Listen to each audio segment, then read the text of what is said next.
해보자. 우리가 읽으실 때 서정수의 견우의 노래 그리고 오세영의 모순의 작품하고 너희들이 개별적으로 거기 우리 채점하고 채점까지 해봤고요. 이제 문제풀이로 바로 넘어가도록 할게요. 몇 페이지를 보시냐면 26페이지. 일단 이 부분을 얘들아 간략하게 정리합시다. 너희들 하면서 빈칸 채우세요.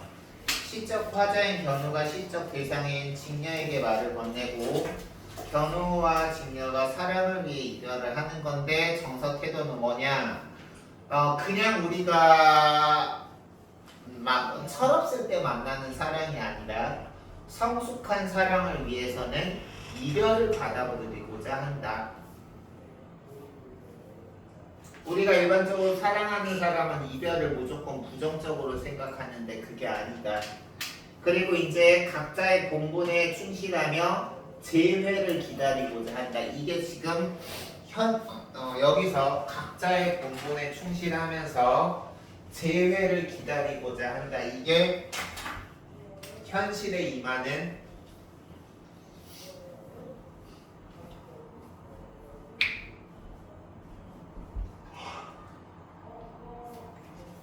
화자의 다짐인 거죠. 그리고 이제 오세영의 모순의 흙이라는 거는 화자와 그릇의 속성을 관찰하면서 그 여기 정서 태도가 중요하죠. 얘들아 여기 벨트 치자. 그릇과 마찬가지로 인간도 실현의 과정이 있어야 성숙이 이루어지고 죽음을 거쳐서 삶이 완성된다. 우리가 죽는 거 좋아하는 사람 없을 거야. 나도 예전에 그랬고. 근데 지금은 선생님은 죽는 거 솔직히 무섭지 않아. 선생님이 무서운 거는 사는 동안 내가 몇 년을 얼마까지 살지 모르지만 사는 동안 건강하지 못하고 아파서 골골대면서 살다 죽는 게 무서운 거지 죽는 거는 이제 무섭지 않더라고. 그래서 여기 보면 죽음을 거쳐서 삶이 완성된다. 즉 우리가 인생을 쭉 문장으로 나타내고 나면 죽음 딱 마침표가 이어져야 삶이 완성된다. 그래서 인간의 삶의 의미를 그릇을 통해서 성찰한다. 아시겠죠? 그럼 문제로 넘어가겠습니다. 일단 1번 문제는 어려운 문제는 아닌데 너무도 흔한 문제야. 특히 어디서? 복합지문에서. 복합지문에서는 우리가 같은 장르의 두 작품 이상을 한 지문 안에 놓기도 하고요. 그리고 다른 장르 뭐 시나 수필 아니면 뭐 소설과 시 이런 식으로 다른 장르를 하나로 엮기도 하는데 선생님이 아까 초반에 말했지만 서로 다른 작품을 하나로 복합지문을 낸다라는 거는 분명히 내용상에 있어서나 시적 표현에 있어서나 공통점이 있기 때문에 그래. 이걸 다른 말로 이제 연결고리라고 얘기를 할 텐데 이 공통점으로 적절한 것을 고르라고 하는 겁니다. 그러면 일단 1번 보시면 시상의 반전, 이걸 우리가 다른 용어로 시적 전환이라고 하죠. 우리 영화에서도 반전이 있는 영화들이 꽤 있어요.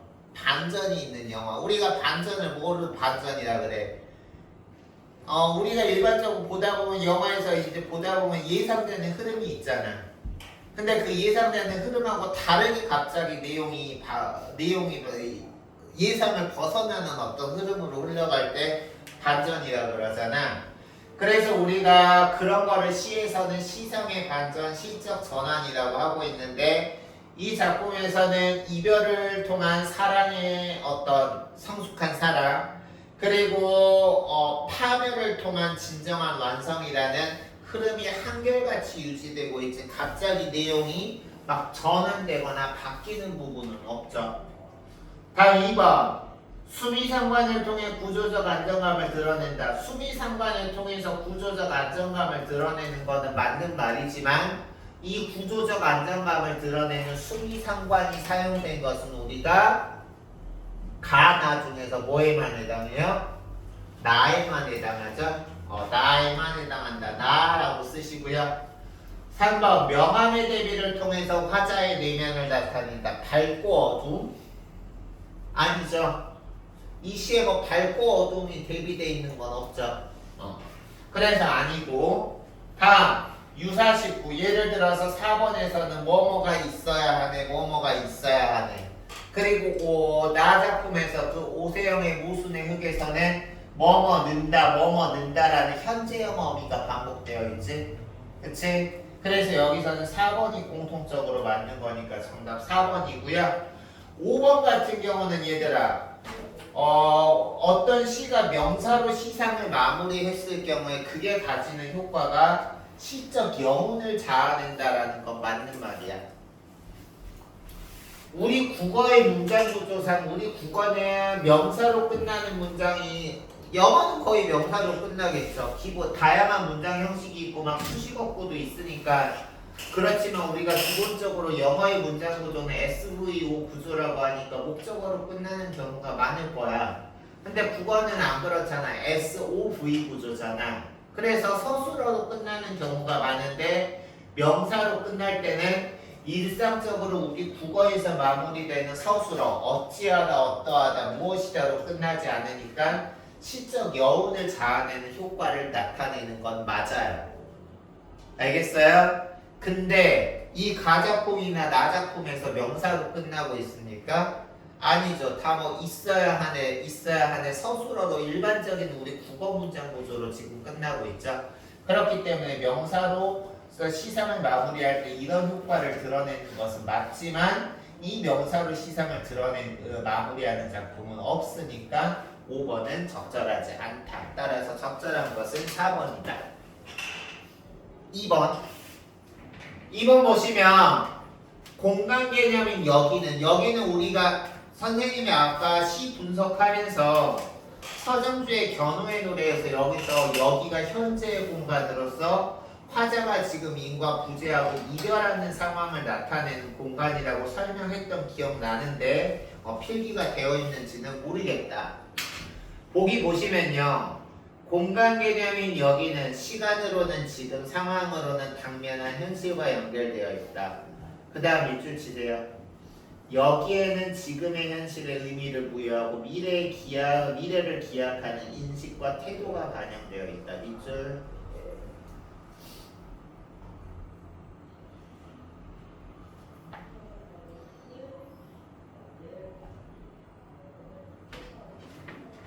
그럼 지금 여기에 부여되어 있는 지금의 현실의 의미 부여는 뭐냐?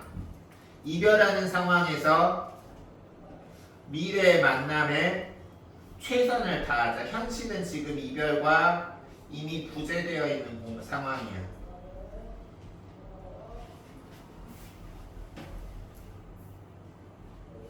근데 거기에 대해서 미래를 기약하는 인식과 태도는 뭐예요?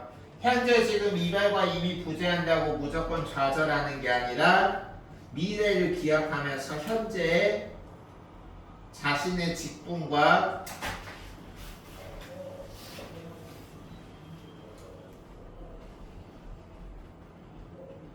본분에 최선을 다하자라는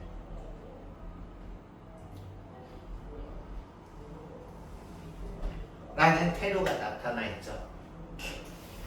알겠죠? 그래서 여기서는 그렇게 보시면 되겠습니다. 그래서 이 작품에서 여기의 의미는 이러한 맥락에서 파악해 볼 수 있다. 즉 여기 현재를 기점으로 해서 전반부에서는 현실에 대해서 화자의 의미고요. 즉 사랑을 위해서는 이별이 있어야 되고 그리움을 위해서는 은한물이 있어야 된다라고 했던 의미부여가 일어나고 있고, 후반부에서는 이를 대하는 화자의 태도, 우리가 시적 대상인 견우인 나는 지금 모래밭에 있고 너는 지금 구름에 있으니, 거기서 모래밭과 구름이 이제 이별하고 있는 시련의 상황이었죠.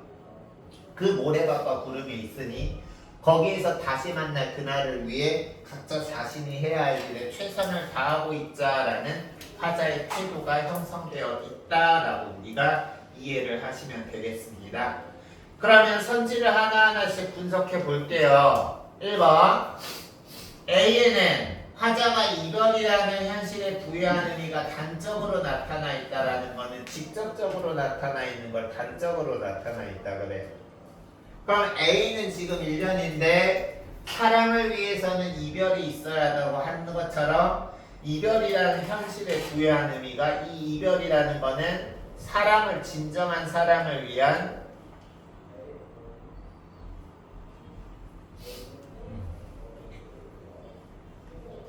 통과 의례라는 의미가 드러나 있죠.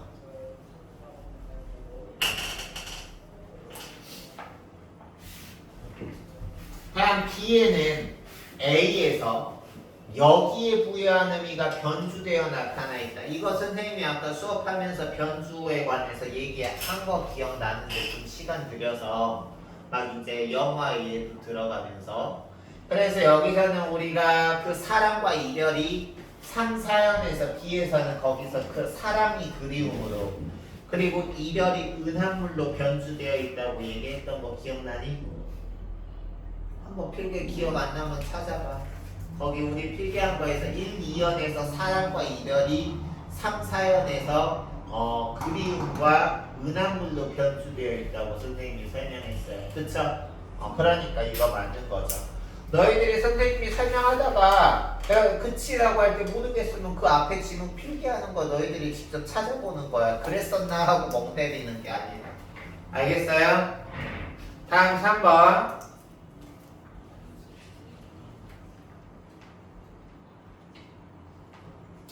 C에서는 이럴 때 선생님이 한번 짖어줘야죠. 왜? 야, 말도 안 되는 뻘소리, 개소리 하고 있으니까 현실 상황과 미래에 대한 기약에서 얘들아 갈등? 이 사람이 지금 현실과 미래에서 갈등하고 있어요? 아니죠. 현실은 지금 자기는 모래밭에 있고 직녀는 거기서 지금 어디 있었냐 구름에 있었지만 그 현재 이별이지만 미래 그 순간을 위해서 현재의 본분에 최선을 다하자라고 C에서 얘기하고 있지 갈등하고 있지 않아요. 다시 말해서 현실 상황과 미래에 대한 기약 사이에서 조화로운 화자의 모습을 나타내고 있죠. 지금 현재는 이별과 시련이 있는 부정적인 상황이 나타나 있지만 그걸 미래에 대한 약속을 확신하기에 현재의 최선을 다하자라는 조화로운 마음가짐 자세를 가지고 있는 거야. 알겠나요? 그래서 갈등 아니다. 따라서 정답은 3번이다. 다음 4번. C를 통해 여기가 화자의 견우뿐 아니라 직녀에게도 해당하는 여기가 바로 견우에게는 모래밭이었고 직녀에게는 구름이었죠. 근데 그 모래밭과 구름이 이상적인 공간이 아니라 현실에 직면하는 이별을 마주하는 공간이었죠. 따라서 4번 맞는 거고요. 5번. B는 C를 변주하면서 미래를 밑줄 치세요. 미래를 기억하는 화자의 태도를 드러낸다. 현실에 최선을 다하자라는 화자의 태도가 드러나 있죠. 됐습니까? 이따가 빈칸 채우기 할 때 한번 여기 견우직녀서를 다시 한번 읽어보시고요. 그리고 이제 3번에서 보기를 통해서 나를 감상한 내용으로 적절하지 않은 거라 그랬는데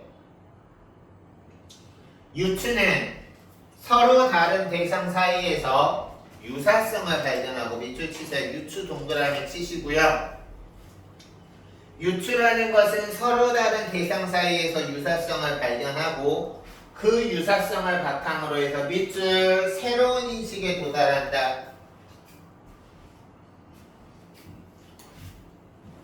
그릇과 인간의 유사성을 바탕으로 해서 인생, 삶이라는 것에 대한 새로운 인식에 도달하고 있죠. 인생과 삶이라는 거는 우리가 얘들아 너희들 한번 생각해봐. 종교가 있는 친구도 있고 없는 친구도 있겠지만 우리가 사는 평균 80년에서 100년 인생이 우리 개인으로서의 인생의 전부라면 나는 억울해서 못 살 것 같은데.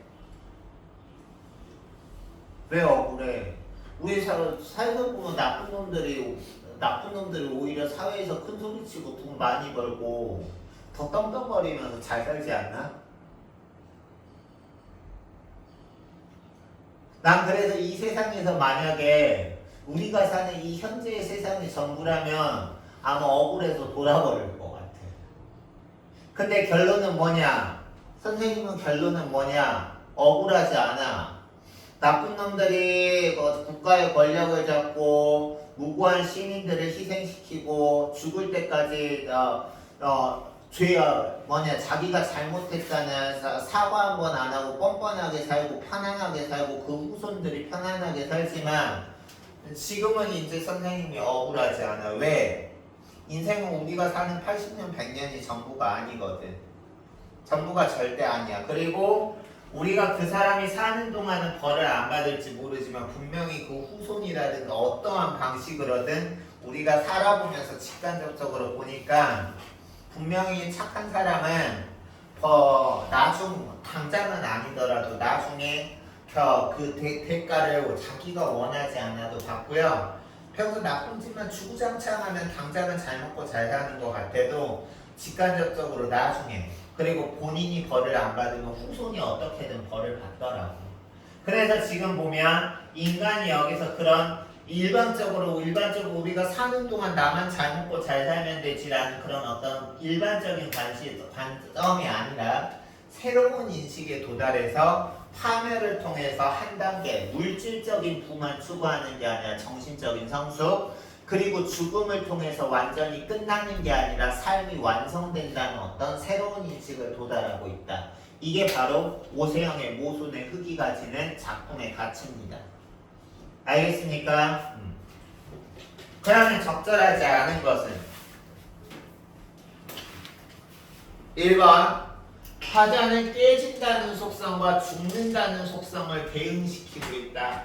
그릇이 깨지는 것도 파멸의 의미고 인간이 죽는다는 것도 일상적인 개념에서는 파멸의 의미로 유사한 개념이죠. 그래서 대응시키고 있는 거 맞고 2번은 화자는 대성과 유사하게 인간도 물에 젖고 불에 타는 것으로 바라보고 있다라고 했는데 이 부분이죠.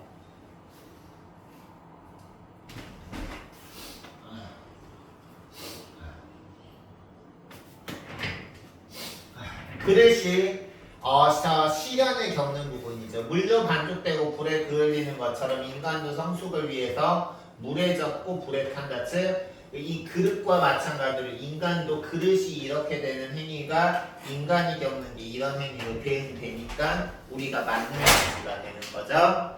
따라서 3번에 2번 맞고요. 그리고 이제 하나의 접시가 되리라라는 거는 우리가 그릇의 원리와 인간의 원리가 같다라는 걸 인정하는 거니까 3번도 맞고 다음 4번 화자는 죽음을 잊고 생애에 충실한 대상에서 인간이 추구할 수 있는 생애의 영광을 발견한다. 여기서 생애의 영광은 죽음을 잊고 생애에 충실하면서 얻는 생애의 영광이라는 거는 어떤 물질적인 성취겠지. 그래 안 그래? 근데 이 화자는 지금 작품에서 인간이 살면서 겪는 물질적인 성취를 강조하는 게 아니죠. 왜? 생애에서 겪는 이런 물질적인 성취를 강조하는 순간에 보면 여기서 이 생애의 영광을 잔치한다 그랬잖아요. 이 생애의 영광을 잔치하는 순간에 깨져버린대. 그럼 이거는 뭐야? 생애의 영광이 전부가 아니라는 거잖아. 깨져버리니까. 알겠어? 그렇기 때문에 여기서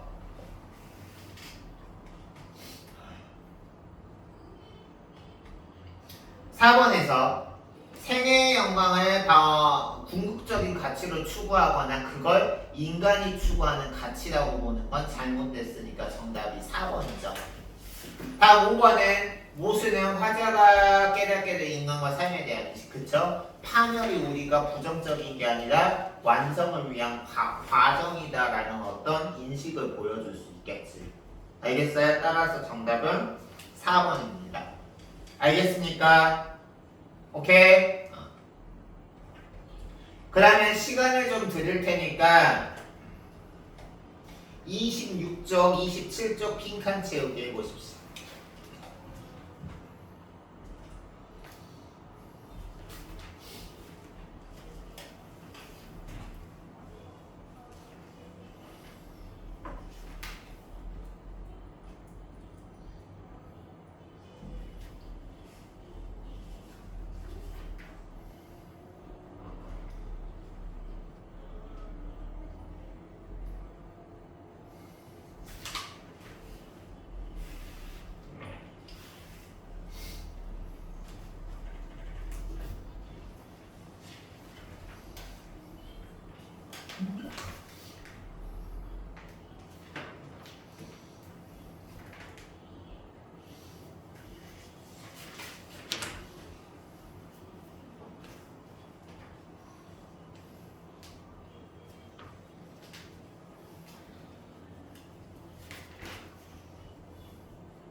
주어조까지 다 할까요?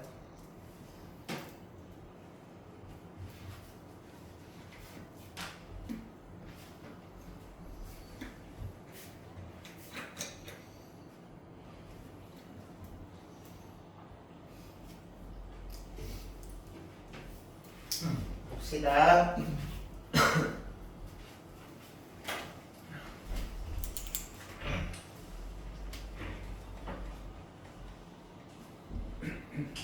시작.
다 됐죠? 그럼 이제 우리 문법 해보겠습니다.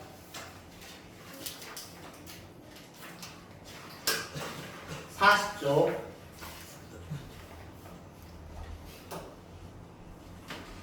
우리가 오늘 할 문법 파트는 중세국어 파트예요.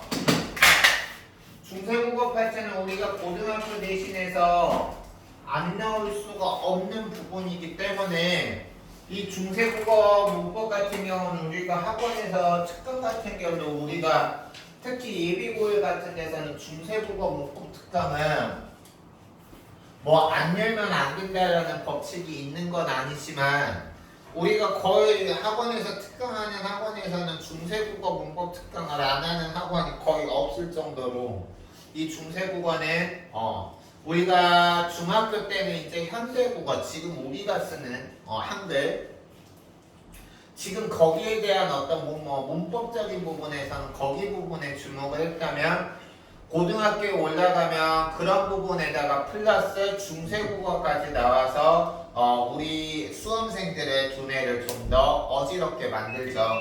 그래서 우리가 이 중세국어 같은 경우는 너희들이 한꺼번에 뭐 예를 들어서 나 뭐 몇 주 들여서 중세국어 마스터해야지. 뭐 예를 들어서 나 뭐 이번에 뭐 몇 시간 뭐 예를 들어서 하루 뭐 10시간에도 중세국어 다 끝내버릴 거야. 말도 안 되는 소리예요. 중세국어 범위가 그렇게 만만한 줄 알아요? 아니죠. 그래서 우리가 중세국어 같은 경우는 너희들이 앞으로도 공부할 때마다 나오는 부분이 있을 때 이 부분은 너희들이 암기, 특히 이해를 그냥 이해 없이 암기하는 거는 암기도 힘들고 설령 암기한다고 해도 오래 안 가기 때문에 원리를 이해하는 것을 바탕으로 해서 암기가 필요한 부분입니다. 그래서 이번에 중세국어 나온 김에 오늘 잘 보시고요. 그리고 이제 내가 너희들하고는 수업을 처음 하니까 먼저 이 부분 얘기하면 우리가 이제 이 문법 같은 경우 모의고사에서는 보통 45문제 중에서 11번에서 15번에 5문제가 나오는데 경우에 따라서 11번하고 12번에 이렇게 비문학 지문처럼 우리가 지문을 길게 주고 거기에 이제 그 문제에서 세트 문제에서 다루고자 하는 핵심 문법 내용에 관한 이론을 비문학 지문처럼 길게 설명하고 있는 세트 문항이 문법이 두 문제가 한 세트가 있습니다. 이 문제 같은 경우는 너희들이 평소에 문법 공부를 성실히 해서 그 당일날 보게 되는 어떤 문제에서 나오는 문법 내용이 너희들이 익숙하게 이미 알고 있는 내용이라면 정말 우리가 80분 안에 45문제를 다 풀고 마킹까지 해야 되는 시간 싸움이 시험에서 되게 많이 도움이 돼요. 문제를 빨리 정확히 해결하는 데도 도움이 되고 그리고 이제 시간 낭비하는 데도 도움이 되고 하지만 애석하게도 그 뭐 지문에서 나오는 내용의 문법 내용을 너희들이 잘 모르겠다. 그러면 방법 없지. 최대한 빠르게 그 지문 안에서 말하고자 하는 문법 내용의 핵심 내용을 표시하거나 정리를 하면서 그거를 문제에서 나오는 내용에 이렇게 적용하는 훈련을 평소에 해주셔야 돼요. 그래서 선생님이 말하고자 싶은 것은 비문학 같은 경우는 지문 봤을 때 비문학 지문인데 외우는 사람 있나? 없어요. 혹시 비문학 지문 내용 암기하려고 그랬다면 바보 같은 짓이에요. 그럴 필요 없어요. 우리가 보는 지문의 내용은 똑같은 내용 다시는 안 나와. 다만 우리가 문법에서는 이런 부분에서 너희들이 미리 알고 있는 내용이 안 나왔다면 그 평소에 공부할 때 이 내용은 너희들이 정리해서 너희들 머릿속에 지식으로 암기를 하는 것을 강하게 추천합니다. 알겠습니까? 어떤 형식으로든 내신이라든가 아니면 모의고사에서 단단 한 개의 문제로도 우리가 얼마든지 변형돼서 나오기 때문에 그래서 먼저 문법에서 세트 문형의 특징에 대해서 간략하게 얘기했고 내용으로 들어갈게요. 국어에서는 일반 어휘처럼 문법 형태소에서도 하나의 형태가 여러 의미로 쓰이거나 밑줄 치세요. 하나의 형태가 여러 의미로 쓰인다. 첫 번째 줄에서 두 번째 줄. 자, 수업 시간에는 항상 펜을 이렇게 들고 있어. 중요할 때 언제 바로바로 필기해서 할 수 있게.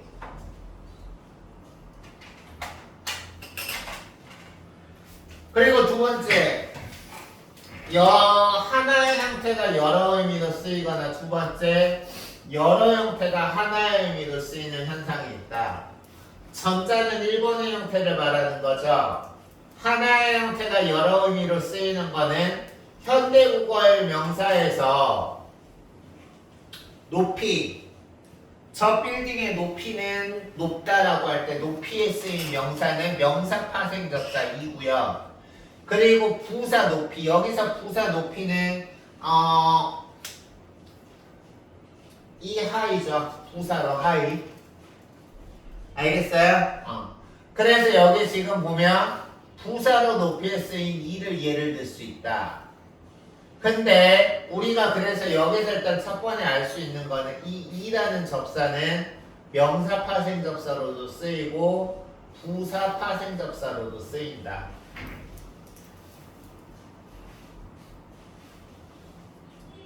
그럼 그 다음 봅시다. 명사 파생접사 2는 여러 의미로 쓰인다. 그래서 명사 파생접사 2의 의미가 놀이에서는 행위, 구두 닦기에서는 하는 사람, 연필 깎기에서는 도구. 나라면 이런 포인트에다가 표시해 줄 것 같아. 행위, 사람, 도구. 그리고 후자 같은 경우는 뭐예요? 여러 형태가 하나의 의미로 쓰이는 경우죠. 후자는 여러 형태가 하나의 의미로 쓰이는 건데 바로 밑줄 현대국어의 명사 파생접사 이와 음을 예를 들 수 있다. 근데 이제 중세국어 여기서부터가 중요하죠. 중세국어에서도 명사 파생접사 이와 부사 파생접사 이가 존재하였다. 여기 지금 보면 이 같은 경우가 명사 파생접사로도 쓰이고 부사 파생접사로도 쓰인다고 나와 있잖아. 그게 중세국어에서도 그대로 적용이 되었대. 그래서 보면 예를 들어서 현대국어에서 길이 이 길이가 길다 할 때 길이라는 명사는 현대국어에서 길이라는 명사도 있지만 우리 애국가에서 대한사랑 대한으로 길이 보전하세요 할 때 그 길이 있잖아. 그 길이와 마찬가지로 길이라고 할 때 이때는 명사로 쓰이면 길이가 길다 할 때 명사, 그리고 부사로는 그 길이 보전하세요 할 때 길이라는 부사로도 쓰인다. 또한 이는 사리 할 때 사리처럼 동사 어간에 붙어서 여기 지금 보면 행위의 의미를 나타내기도 했지만 이 같은 경우는 현대국어에서는 명사 파생접사 이가 행위, 사람, 도구의 의미를 다 나타냈지만 중세국어에서는 행위의 의미는 나타냈는데 사람, 도구의 의미는 나타내지 않았다라고 나와 있죠. 됐어요? 그러면 얘들아 우리가 그 다음 넘어가기 전에 여기 지금 보면 중간중간에 접사라는 단어들이 자주 나왔고요. 접사. 알겠어? 접사. 그리고 여기 보면 막 어간 이런 용어들이 나왔어요. 그래서 우리는 너희들 다들 국어 잘한다라는 전제 하에 선생님이 퀴즈 하나 내볼게요.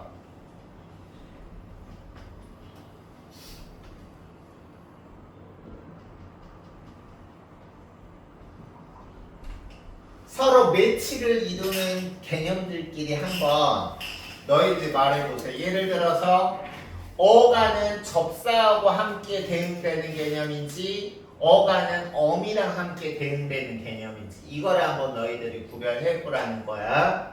일단 어간하고 같이 연결해서 알아야 되는 개념은 어미인가요? 접사인가요? 어간은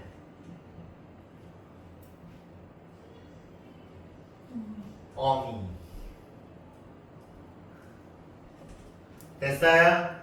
그리고 이제 어근이 접사랑 연결돼서 어근이나 접사는 합성어나 파생어 만들 때 많이 사용되죠. 알겠어요? 그러면 우리 이 개념부터 다시 한번 짚고 넘어갑시다. 어근이라는 거는 우리가 뭐가 어근이에요? 우리 오전에서 물어봤을 때 한 친구는 말의 근본이래요. 선생님이 박수 쳐줬어요. 물론 정확한 답은 아니지만 선생님은 수업 시간에 물론 개인 성격 때문에 그런 경우도 있지만 수업 시간에 이렇게 선생님이 질문했을 때 너희들이 아는 것을 말을 하고 이렇게 설령 틀리더라도 그런 과정에서 공부가 더 돼요. 근이라는 거는 맞아 말의 근본이야. 정확히 말하면 단어에서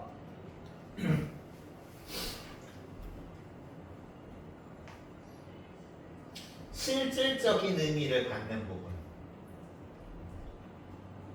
너 헛소리 좀 그만해 라고 예를 들었을 때 헛소리에서 우리가 그는 거야. 헛소리 소리죠. 수많은 소리에서 쓸데없는 개소리 그만해 할 때 헛소리 그만하라 그러잖아. 헛이 접사인 거죠. 그래서 접사라는 거는 어근 앞뒤에 붙어서 뜻을 더할 수도 있고 제한할 수도 있고요. 뜻을 더하거나 제한하기도 하고 품사를 바꾸기도 하죠.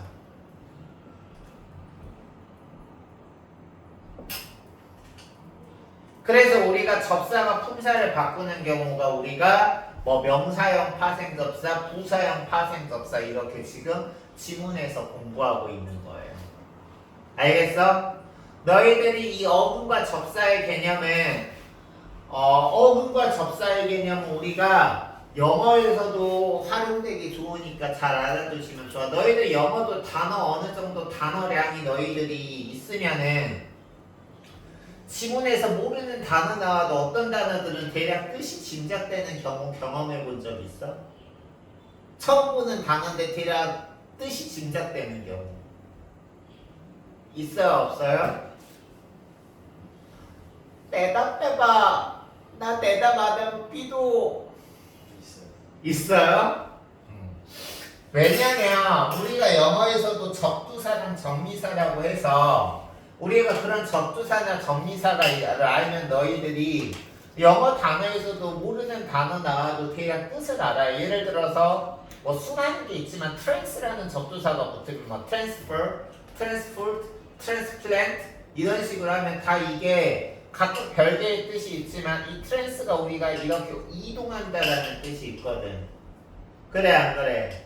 그래서 그런 것처럼 이 국어에서도 접사가 그런 역할을 해준다는 거죠. 알겠어요? 다음 어간과 어미는 이거는 이제 명사 단어에서 쓰이는 거라면 명사 복합어 합성어나 파생어에서 쓰이는 거라면 어간과 어미는 용언에서만 쓰이는 거죠. 동사나 형용사로 할 수 있는 용언에서만 쓰이는 개념이 어간과 어미죠. 우리가 명사에서는 어간어미라는 말 안 하지. 그럼 어간은 우리가 용언을 활용할 때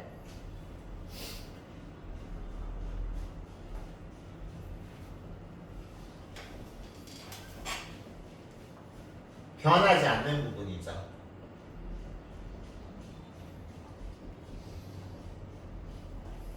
예를 들어서 먹다, eat. 먹다 할 때 먹고, 먹어도 먹지만 등등등 하면 먹은 변하지 않잖아. 먹이 어간이죠. 어미는 그렇게 활용할 때 뒤에 자유롭게 뭐 고, 도, 지만, 뿐 이런 식으로 나오는 용언을 활용할 때 변하는 부분을, 형태가 변하는 부분을 어미라고 하고요. 그래서 이걸 헷갈리기 쉬운 개념이고 우리가 특히 단어하고 관련된 문법을 풀 때 기본적으로 이 개념이 탑재된 상태에서 문법을 풀어야 어떤 단어에 관련된 다양한 문법이 나올 때 이해가 쉬워지니까 이번 기회에 다시 한번 정리해 주시고요. 그래서 우리가 이걸 바탕으로 해서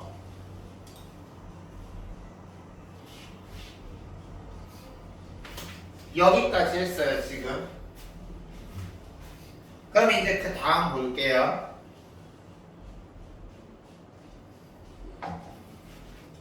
그 다음 보시면 중세국어에서 명사 파생접사 이처럼 용언 어간에 붙는 파생접사도 있었대. 중세국어에서는 용언에 어간에 붙는 파생접사도 있었는데 이때는 우리가 의야. 의 명사 파생접사가 의야. 그래서 여기 지금 보면 봐봐. 이거 지금 보면 넓이도 같이 하고 할 때 넓다 할 때 이 넓이라는 용언의 어간에다가 여기서 지금 보면 의가 붙어가지고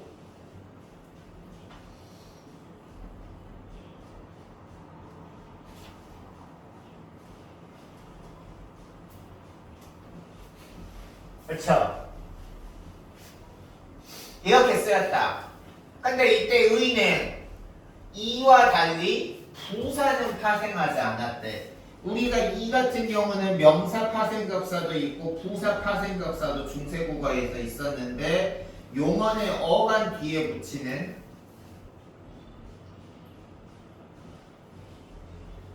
의는 명사 파생접사로만 쓰이고 부사 파생접사로는 쓰이지 않았다는 거야.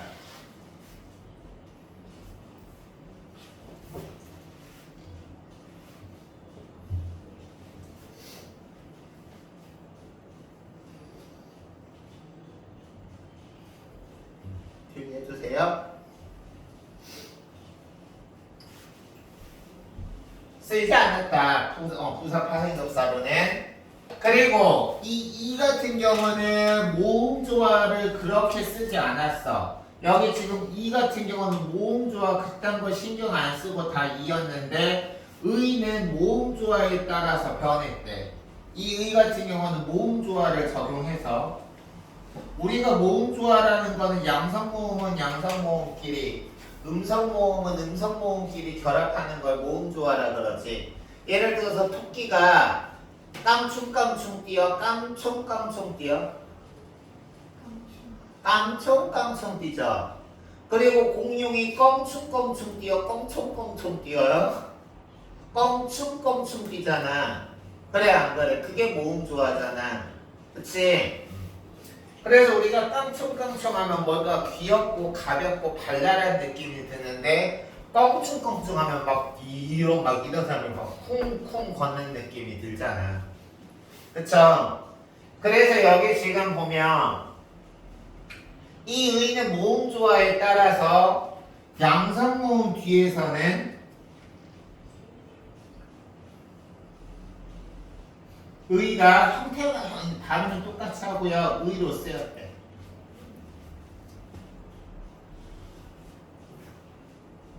음성모음이나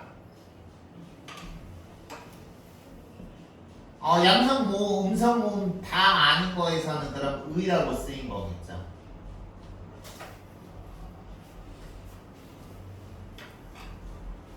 그래서 여기 지금 보면 어라는 음성모음 뒤에 나왔기 때문에 봐봐, 어라는 음성모음 뒤에 나왔기 때문에 의라고 그대로 쓰였고요. 여기 볼까요? 높이 할 때 오라는 양성모음이 쓰였기 때문에 봐봐, 이렇게 의가 아니라 이렇게 의로 쓰인 거죠. 됐어요? 그래서 중세국어도 너희들이 공부하면 재밌어요. 중세국어도 되게 보면 외국어 같이 생겼잖아. 이거 뭐 우리말인데 우리말이 아니라 외국어 같아. 근데 이거는 우리말만 그런 게 아니야. 선생님이 이제 외국어는 영어, 중국어, 러시아어 해봤는데 선생님이 그 중에서 세계 외국어 중에서 러시아어가 상대적으로 내가 할 수 있는 외국어 중에서 제일 수준이 부족해요. 그래서 러시아어는 막 중세 러시아어까지는 모르는데 중국어나 영어, 중국어 고대 중국어 보면은 현대 중국어 아무리 잘해도 고대 중국어, 고전 중국어 보려면 그 문법이나 이런 거 다시 공부해야 돼. 그리고 영어도 마찬가지야. 중세시대 때 셰익스피어가 막 4대 비극 썼잖아. 셰익스피어. 그 원전 보면은 지금 영어랑 다 달라. 단어들부터 다 달라. 알겠어? 그래서 이거를 너희들이 중세국어 공부할 때 왜 우리말만 이렇게 시대에 따라서 무슨 외국어처럼 생긴 거야? 이런 불만 가질 필요 없어요. 언어들이 다 그래. 알겠어? 그래서 여기 지금 보시면 이거 알아두시고 한편 중세국어에서는 의가 아까 의 같은 경우는 우리가 여기 지금 보시면 용언의 어간 뒤에 붙을 때는 명사 파생접사가 됐는데 앞 체어 뒤에 붙었을 때는 의가 관형격 조사와 부사격 조사로 쓰이기도 했대. 용언 어간 뒤에 붙을 때는 의가 명사 파생접사, 그리고 체어 뒤에 붙을 때는 관형격 조사와 부사격 조사로 쓰였다. 너희들이 이제 지금 이런 능력을 가지라는 게 아니라 너희들이 공부를 꾸준히 하면 너희들이 글을 읽을 때 그냥 이 정보가 그냥 무의미하게 나열된 정보가 아니라 어떤 정보와 어떤 정보를 이렇게 대응해서 알아주면 좋은지가 눈에 보여요. 알겠어요? 여기서는 지금 보면 이 의라는 접사가 이처럼 이는 우리가 명사 파생접사, 부사 파생접사 다 됐는데 이 의라는 거는 용언 어간 뒤에 붙어서 명사 파생접사로만 역할을 하고 부사 파생접사로는 역할 안 하지. 그리고 이 의가 또 용언 어간 뒤에 붙을 때는 이렇게 되는데 용언 어간 뒤에 붙는 게 아니라 명사 대명사 수사로 결합되는 체언 뒤에 붙을 때는 의가 관형격 조사나 부사격 조사로 쓰였다는 거야. 알겠어요? 그래서 관형격 조사는 평칭의 유정체언 뒤에 쓰였고 부사격 조사는 서술어와 호응해서 시간부사어, 장소부사어로 쓰였는데 이 관형격 조사나 부사격 조사로 쓰이는 의도 양성모음 뒤에서는 이렇게 쓰이고 음성모음이나 양성, 음성 다 아닌 모음에서는 그냥 의라고 썼다는 거죠. 그래서 여기 보시면 봐봐. 여기서 지금 범의해서 우리가 현대국어에서는 의가 관형격 조사로만 쓰이지. 제아의 커피, 그리고 누구냐 지원이의 필통, 그리고 주원이 의 볼펜에서 의가 주원이 된다. 주아의 볼펜처럼 의가 관형격 조사로만 쓰이는데 우리가 중세국어에서는 관형격 조사, 부사격 조사로 다 쓰인다. 보자. 여기서 범이 뭐예요? 타이거잖아. 호랑이를 범이라고 그러잖아. 그치? 그래서 우리 띠 중에서 호랑이 띠라고도 하지만 범띠라고도 하잖아. 그치? 86, 98. 너희들 몇 년생이니? 10년생. 너희들 호랑이 띠야? 선생님 남동생이 호랑이 띠거든. 86. 아, 너희들 호랑이 띠구나. 알겠습니다. 그래서 여기 보면 음성모음이지. 그치? 음성모음에서는 의로 쓰였고 여기서 지금 유전명사라는 거는 뭐냐면 생물이야. 생물 살아있는 거. 범, 호랑이. 그리고 여기서도 지금 사람, 유전명사니까 의가 부사격 조사로 쓰인 게 아니라 관형격 조사로 쓰인 거야. 이해가요? 근데 여기 봐봐. 묻은 우리가 육지를 묻히라 그러지. 육지. 바다 아니라 육지. 육지나 밤이 안 됐다. 밤, 나이트. 밤은 우리가 유전명사가 아니잖아. 무생물이잖아. 추상명사 아니면 무생물이잖아. 그러니까 이거는 뒤에 무정명사니까 이때 의 같은 경우는 관형격 조사가 아니라 부사격 조사라는 거지. Understand? 그리고 지금 여기 보면 무태에서 음성모음일 때는 우리가 의 그대로 쓰였고 사람의 할 때 아래야. 그리고 밤 할 때 아는 양성모음이죠. 양성모음에서는 이렇게 쓰였죠. 그래서 현대국어도 마찬가지지만 중세국어는 특히 더 외국어처럼 생겼기 때문에 너희들이 어떤 이동 개념이 나오면 그것만 머리에 암기하는 것보다 그 개념에 해당하는 이해하고 직접 적용해 보는 거야. 아, 유정명사는 호랑이, 사람, 살아있네. 그럼 여기서 의는 관형격 조사겠구나. 묻, 땅, 밤, 무정명사네. 그럼 여기서 의는 부사격 조사겠구나. 그리고 여기에서 범에서 묻에서 우는 음성모음이니까 의라고 그대로 썼구나. 그리고 사람에서 아래야 밤에서 아는 양성모음이니까 이렇게 이 의라고 썼구나. 이렇게 실제로 적용을 하면 훨씬 더 기억에 오래 남습니다. 알겠어요? 너희들 외국어 공부할 때도 선생님은 외국어 공부할 때 영어, 중국어도 공부할 때 제일 자주 썼던 방법이 물론 처음에 진짜 초볼 때는 못 그랬지만 어느 정도 좀 이제 레벨에 도달했을 때는 문장을 통째로 암기하는 연습을 나는 많이 했었어. 문장 통째로 암기하는 게 많이 도움이 되더라. 중세국어도 마찬가지야. 너희들이 모든 중세국어에 나와 있는 고등학교 때 나와 있는 자주 나오는 중세국어 예문을 다 암기할 수는 없지만 자주 나오는 단어라든가 문장 같은 경우는 통째 외워두면 그 원리 문장을 암기하면 그 문장에 속에 들어있는 문법 원리를 너희들이 이해를 하고 있다는 뜻이거든. 그 문장에 나와 있는 문법 원리가 정확히 이해가 돼야 그 문장이 암기가 되거든.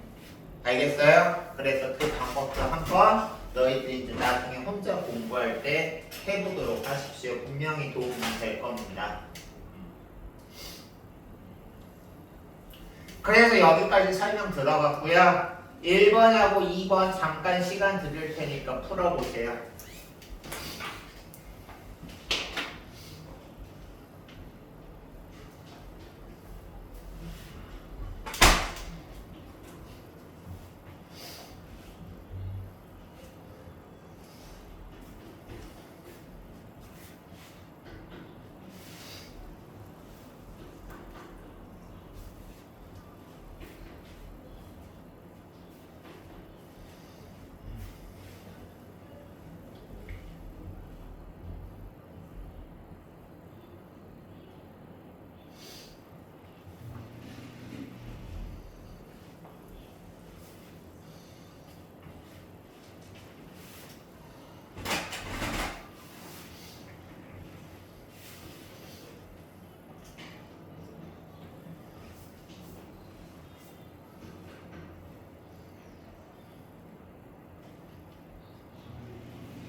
전화했어요.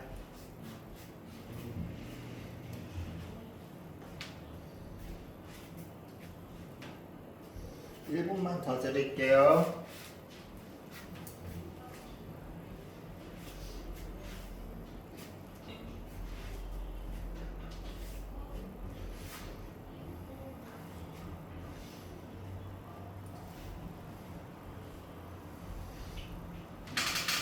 슬슬 같이 해볼까?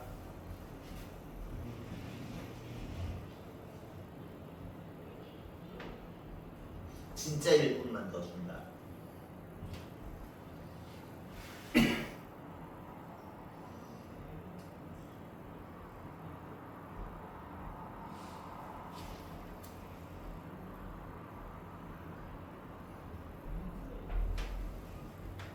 해봅시다. 1번 보시면 윗글을 바탕으로 추론한 내용으로 적절한 것은 이렇게 했는데요. 일단 여기서 우리가 평소에 공부할 때는 너희들이 정답을 찾는 것도 중요하지만 각각의 선지의 어떤 정답의 근거가 지문에 나와 있잖아.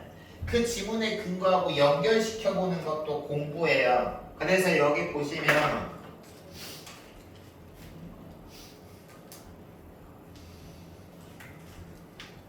지금 여기서 이런 거 같은 경우는 1, 2번의 근거가 여기서 되는 거죠. 됐어? 그래서 현대국어 책꽂이에서 2가 행위, 사람, 도구의 의미가 있는데 책꽂이는 책을 꽂는 도구, 수단이라는 의미가 있으니까 수단의 의미가 되겠죠. 여기서처럼 행위의 의미가 아니라. 그쵸? 그래서 얘는 행위가 아니라 수단이니까 틀렸고 2번 현대국어 놀이에서 이는 중세국어 사리에서 이와 달리 하는 사람의 의미로 쓰였다라고 했는데 여기 지금 봐봐. 우리 현대국어에서 놀이라는 명사에서 이는 행위의 의미잖아. 사람이 아니라 행위의 의미로 쓰였고 그리고 사리 같은 경우는 사리가 행위의 의미죠. 일단 칠판 봐봐. 사리가 행위의 의미지. 그래서 여기서는 사리가 행위의 의미니까 현대국어 놀이에서 이는 중세국어 사리에서 이와 달리 뭐뭐 하는 행위의 의미로 쓰인 거죠.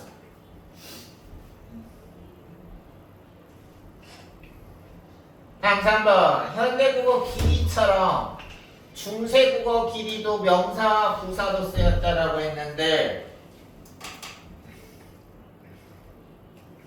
여기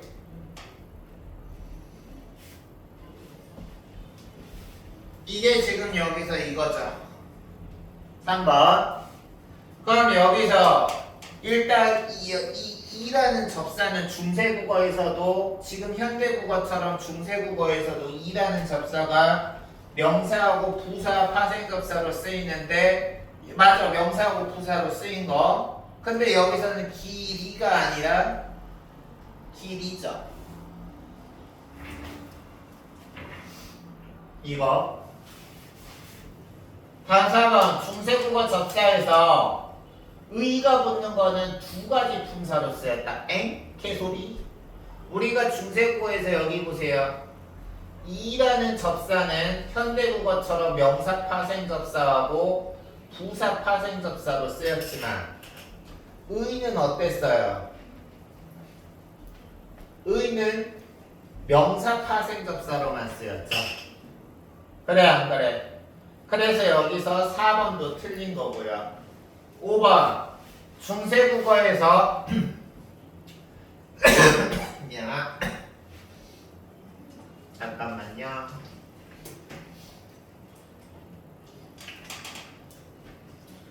중세국어에서 체언의 조사의가 붙은 말은 관형어나 부사어로 사용된다라고 했는데 이거 아까 선생님이 강조했었어. 지문 설명하면서 어디에서 강조했냐면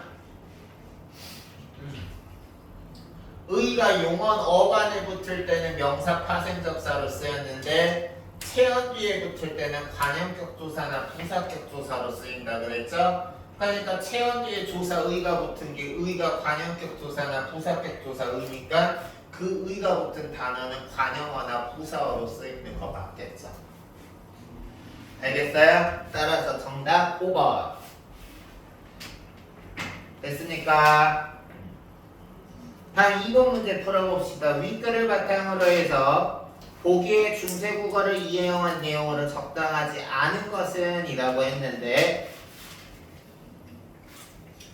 1번 곁의라는 거는 지금 보면 곁이라는 체언 뒤에 의가 붙었잖아. 그치? 그럼 얘는 관형격 조사 아니면 부사격 조사지. 그래 안 그래? 그치? 근데 여기서 해석은 지금 보니까 부사격 조사로 쓰인 거죠. 그래서 부사격 조사 맞고, 그리고 우리가 이 의 같은 경우는 양성 모음이 앞에 올 때는 이렇게 썼는데 음성 모음이 앞에 올 때는 이렇게 썼으니까 우리가 양성 모음은 아야 오유가 양성 모음이고 음성 모음은 어여 우유가 음성 모음이잖아. 그러니까 여기서 음성 모음 뒤에 의라고 쓰인 것도 맞는 거죠. 됐어요? 우리가 선지 분석할 때는 치밀해야 돼요. 알겠어?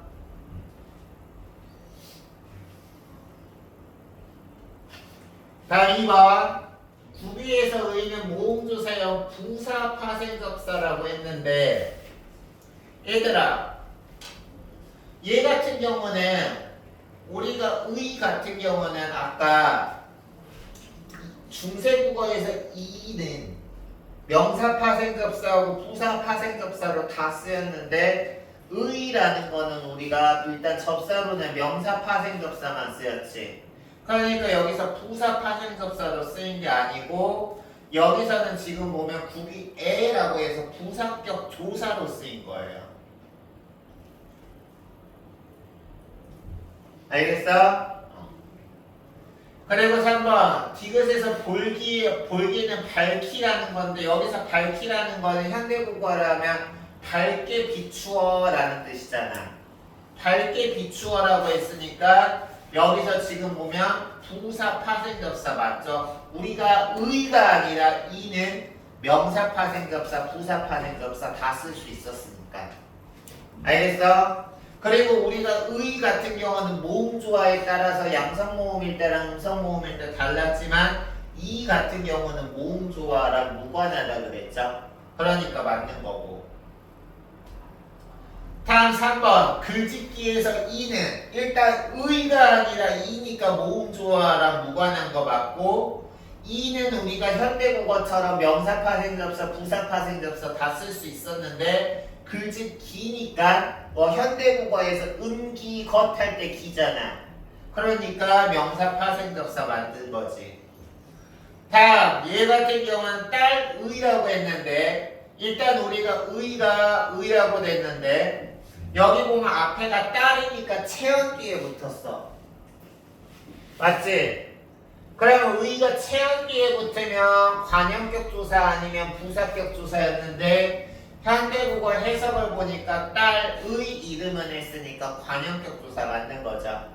그리고 여기서 지금 의가 앞에가 아래아라는 양성모음으로 쓰였으니까 양성모음에서는 의가 이걸로 바뀌어서 쓴 것까지 모음조화랑 연결시켜서 맞게 쓴 거죠. 따라서 적절하지 않은 정답은 2번. 알겠니? 여기까지 됐어요? 그러면 우리 3, 4, 5번 푸는 시간 가지고 선생님 설명하고 하면 오늘 수업 마치는데 3, 4, 5번 풀 시간 빠르게 3분 안에 풀 수 있으면 좋고요. 최대 4, 5분 정도 드릴 테니까 지금 얼른 한번 풀어보세요.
선생님이 설명할 시간도 있어야 되니까 최대 3분 더 드릴게요.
지원이는 다 했니? 그럼 뒤에 어차피 과제를 해야 되니까 문법 더 풀어보고 있어. 주안은 다 했어? 제안은? 아니요. 시간이 됐는데 얼른 해보세요.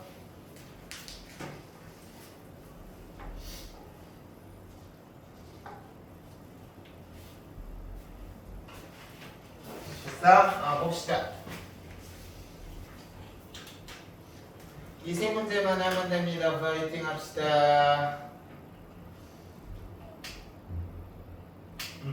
3번 보기는 중세국어를 학습하기 위한 자료를 다 바탕으로 적절하지 않은 것은 이렇게 했는데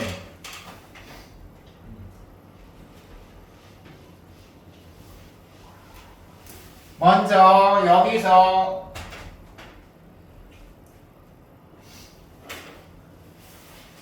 부른다를 이렇게 지금 얘기했죠. 이거 같은 경우 부른다를 이렇게 했고 있나이다를 지금 이렇게 했는데 여기까지는 똑같잖아. 그쵸? 느다. 그치? 근데 우리가 여기서는 지금 얘는 이게 없고 얘는 이게 있고의 차이잖아.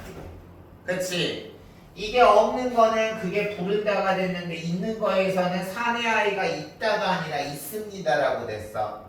그러면 우리가 높이면은 우리가 주어를 높이는 주체 높임, 목적어나 부사어를 높이는 객체 높임, 그리고 듣는 청자를 높이는 상대 높임, 즉 해라, 하게, 하오, 하십시오체라고 우리가 나는 상대 높임이 있는데 이 하십시오체가 하십시오체 중에 하나가 뭐뭐 씁니다야. 그러면 여기서는 지금 보면 이 선어로는 없을 때는 부릅니다라고 하지 않고 그냥 부른다인데 있을 때는 있다라고 안 하고 있습니다라고 한 걸 봐서 이 선어말 어미가 하십시오체로 상대 높임으로 쓰였다라는 걸 추론할 수 있는 거죠. 됐어요? 다음 2번.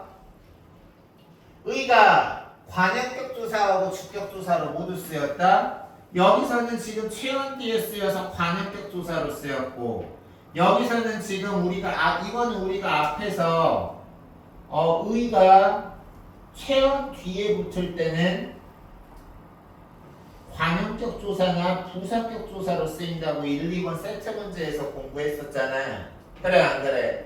그렇기 때문에 여기서는 관용격 조사랑 아침에 할 때 부사격 조사로 쓰인 거죠. 2번이 틀린 정답이죠. 됐어요? 그리고 3번 같은 경우는 C를 통해 체언의 목적격 조사가 결합할 때 모음 조화가 지켜졌다라고 했는데 임금을 옷을 이라고 했는데 여기서는 지금 보면 목적격 조사가 지금 을에서 을이죠.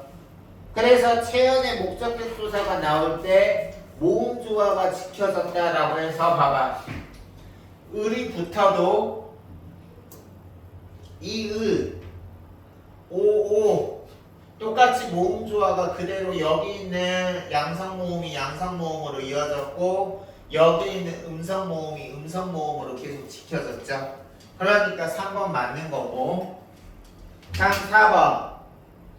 디귿을 통해 우리 치동중학교 여기 치동솔빗이니까 다 9월 때 특성교재로 수업했을 텐데 거기 문법에서 우리 판정의문문과 선택의문문에 대해서 공부한 지문이 있었어요. 기억나는지 모르겠는데 그래서 판정의문문은 영어로 치면 yes, no 의문문이고요. 설명의문문은 우리가 who, when, where, what, who, why, when 뭐 이렇게 나와 있는 의문사가 있어서 그 의문사에 대한 설명을 요구하는 의문문이 설명의문문인데 보시면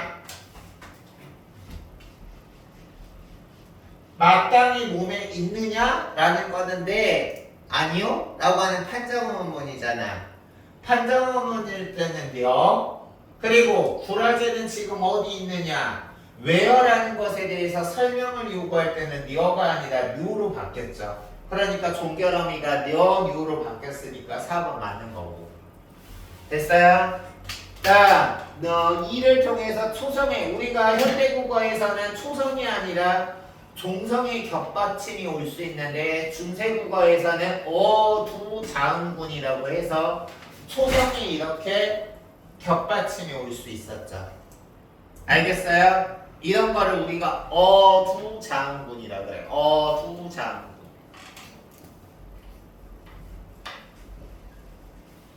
그래서 정답 2번이죠. 됐습니까? 그러면 4번 문제 보겠습니다.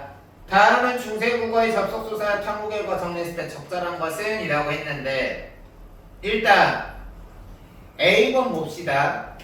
현대국어나 중세국어 모두 와나 가가 둘 이상의 체언을 같은 자격으로 이어준다라고 했는데 입시율, 혀, 어금니를 지금 같은 자격으로 다 이어주고 있죠.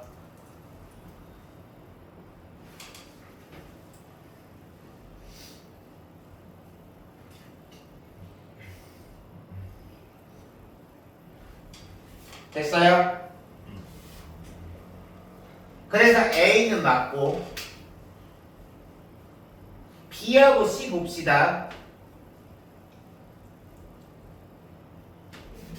우리가 르 뒤에서는 와가 나오고 있죠. 르 뒤에서는 와가 나오고 있어요. 알겠어요? 이해가? 그렇기 때문에 여기서 르 뒤에서는 와가 나오고 있기 때문에 르 뒤에서 과가 나온다라고 한 거 틀렸고요. 알겠어? 그리고 모음 뒤에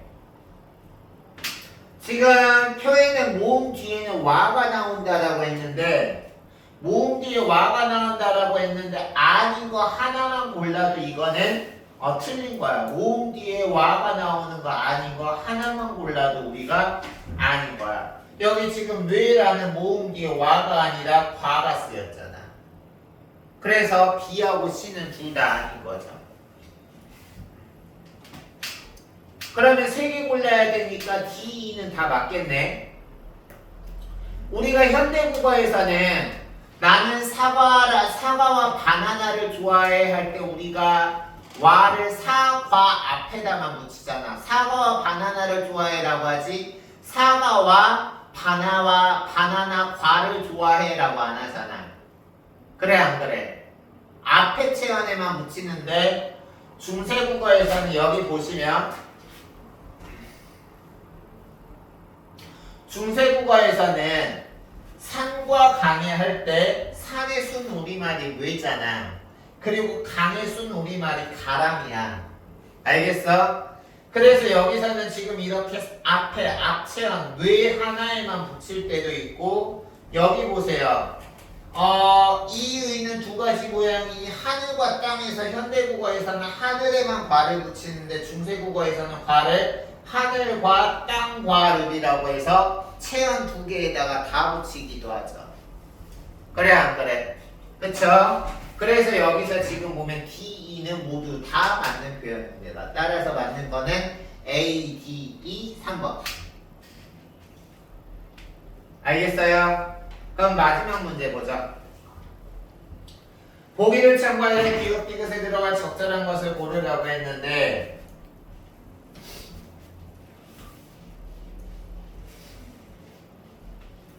현대국어에서는 의는 관형특조사로만 쓰이지만 중세국어에서는 관형특조사 의가 이렇게도 쓰였다. 선행하는 체언이 무생물이거나 무생물 추상명사거나 무정체언 이거나 존칭의 유정체언일 때는 시옷이 쓰였고 선행하는 체언이 존칭이 아닌 일반 그냥 생물일 때는 모음조화에 따라서 다음이 쓰였다. 양성모음일 때는 이게 쓰였고 음성모음일 때는 이게 쓰였다는 거겠죠.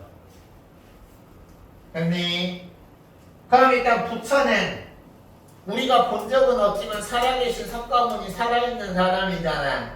유정명사면서 부처는 존경의 대상이니까 여기서 부처는 존칭의 유정체언인 거죠. 알겠어? 그러니까 시옷이 붙여서 부텨시라고 해야지. 1, 2번 중에 정답으로 범위가 좁혀졌고요. 다음 범을 할 때 범 호랑이야. 호랑이는 일단 생물이니까 유정체언이면서 존칭할 필요가 없으니까 호랑이 범은 여기 보세요. 존칭이 아닌 유정체언이면서 범할 때 음성모음이 쓰였으니까 이 의가 쓰여야죠. 오른쪽 의. 알겠어? 그러니까 여기서 1, 2번 다 오른쪽 의네. 정답 1, 2번 중에 하나네. 다음 아들이라는 거는 아들 유정명사인데 존칭할 필요가 없으니까 이 의 아니면 이 의고요. 아들 할 때 얘들아 칠판 봐봐. 양성모음아 아래야 양성모음. 양성모음이니까 양성모음일 때는 왼쪽 의가 쓰이죠. 그래 안 그래? 그러니까 여기서 정답은 2번이 되는 거지. 알겠어요? 여기까지 질문. 앞서 오늘 수업은 여기까지 할게요. 고생하셨고요. 주아는 다음 주부터 수요일 4시 반, 재아도 수요일 4시 반, 지원이는 수요일 4시에 클리닉 오시고요. 첫째 클리닉 올 때는 오늘 그 각자 교재가 달라서 채점을 우리 내신 기간 전에 했던 교재를 채점을 못했으니까 각자 지금 오늘 가지고 교재를 챙겨서 가지고 오도록 하세요. 그러면 그거 빨리 채점해주고 그리고 선생님이 그 L클래스 주간 모의고사 이거 드릴 테니까 그거 하시면 되겠습니다. 알겠습니까? 질문 있는 친구? 우리는 그때까지 숙제를 안 해본 것 같습니다.